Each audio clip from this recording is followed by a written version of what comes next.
में एक भूत समोसे लेकर घूमता है।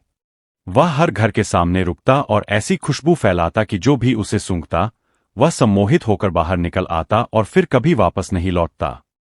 ये कहानी है उत्तराखंड के एक छोटे से गांव उदयपुर की। उदयपुर गांव कभी अपनी खुशहाली और समोसों के लिए मशहूर था। सुबह होते ही गलियों में तेल की छन-छन और गरम-गरम समोसों की खुशबू गूंजने लगती थी।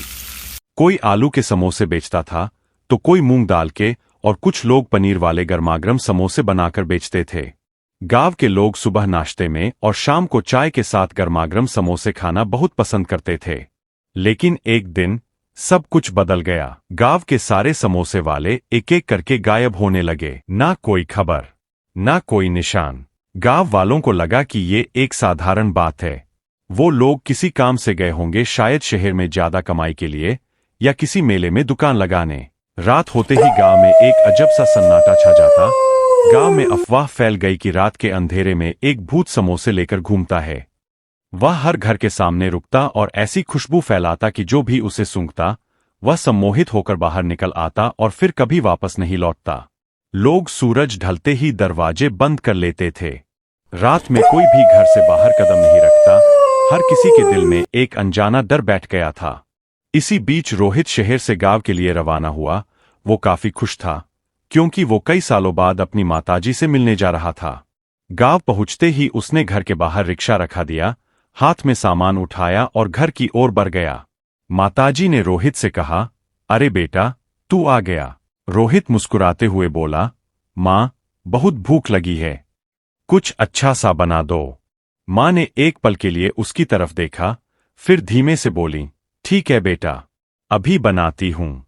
रोहित तुरंत बोला, माँ, तब तक मैं अपने दोस्तों से मिलकर आता हूँ। माँ ने रोहित के हाथ से सामान ले लिया और रसोई की ओर चली गईं। गांव की गलियों में पैर रखते ही उसकी यादें ताजा हो गईं। हर मोड़, हर घर उसे बचपन की याद दिला रहा था। थोड़ी दूर एक पेड़ के नीचे उसे अपने दोस्त दिख गए। एक दोस्त अचानक बोला, अरे, ये तो अपना रोहित आ रहा है। दूसरा हंसने की कोशिश करते हुए बोला, अरे रोहित, कितने साल बाद दिखा है यार। एक दोस्त ने पूछा, तो बता रोहित, अब गांव में ही रहेगा या फिर वापस चला जाएगा। दोस्तों ने घबराकर कहा, चल रोहित, जल्दी घर चलते हैं। रोहित ने हैरानी से पूछा, क्यों, क्या हुआ?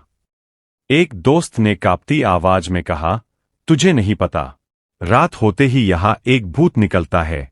इतना कहकर सब अपने अपने घर के लिए निकल पड़े। रोहित भी धीरे धीरे अपने घर की तरफ बढ़ने लगा। पूरे रास्ते उसके दिमाग में वही बात घूमती रही, समोसे वाला भूत। घर पहुंचते ही रोहित अपनी माँ के पास आया और बोला, माँ, मैं दोस्तों से मिलकर आ रहा हूं। वो लोग अजीब बातें कर रहे थे, कह रहे थे रात को बाहर मत निकलना, भूत है। माँ कुछ देर तक चुप रही, फिर धीरे से बोली, हाँ बेटा, ये बात सच है। रोहित चौंकर बोला, आप भी ये सब मानती हो?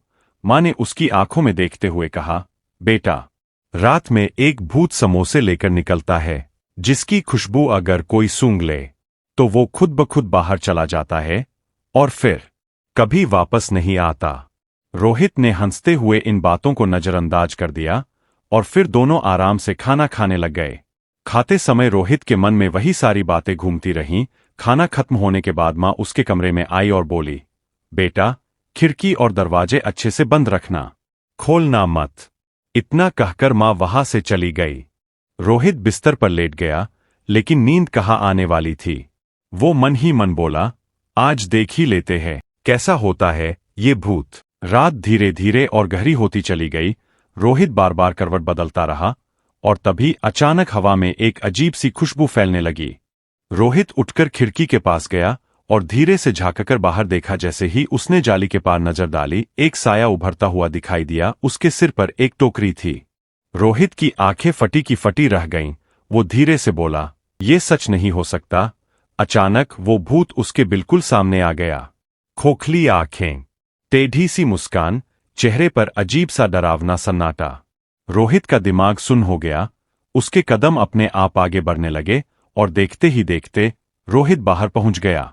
भूत के चेहरे पर एक डरावनी खुशी फैल गई। वो धीरे से हंसते हुए बोला, बहुत दिनों बाद कोई बाहर आया है, आगे क्या हुआ? क्या रोहित भी उन लोगों की तरह हमेशा के लिए गायब हो जाएगा? ये जानने के लिए वीडियो को लाइक करो, और अगर तुम भी पार्ट 2 देखना चाहते हो तो चैनल को अभी सब्सक्राइब कर लो, क्योंकि इस कहानी का सबसे डरावना सच अभी बाकी है।